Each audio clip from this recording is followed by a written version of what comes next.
At some point in history, the entire human species was reduced to fewer than 10,000 people. We nearly went extinct, not from war, not from disease, from a volcano. One single volcano. This is the story of the Toba supervolcano eruption 74,000 years ago, before your country existed, before every civilization you have ever heard of. Humans had only just figured out basic stone tools, and then Toba exploded. Not like a normal volcano. Toba was a supervolcano, the largest volcanic eruption in the last 2 million years. It ejected 2,800 cubic kilometers of material into the atmosphere. To put that in perspective, the largest nuclear bomb ever detonated was the Tsar Bomba, 50 megatons of pure destruction. Toba was the equivalent of 47 million Tsar Bombas in one eruption. The ash cloud that followed blanketed South Asia in ash up to 6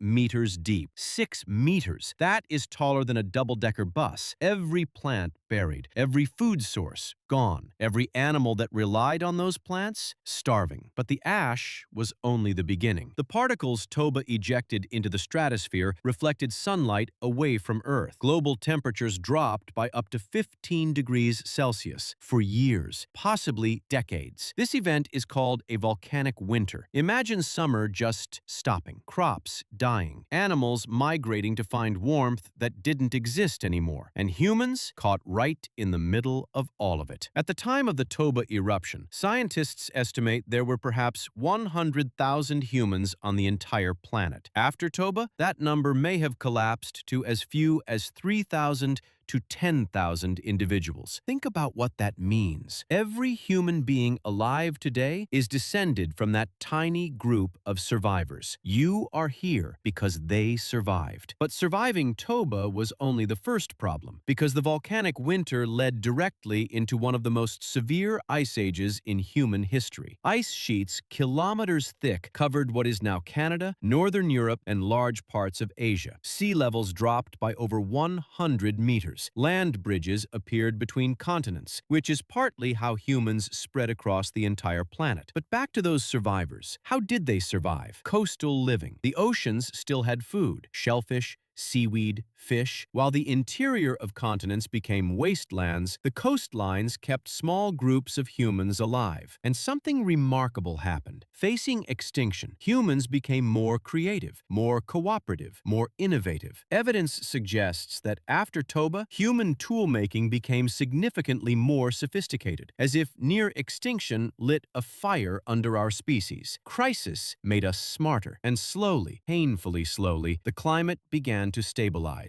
The ash settled, the sun returned, and the small band of humans who had survived began to grow. 74,000 years later, 8 billion of us, all of us, descended from a handful of people who refused to disappear.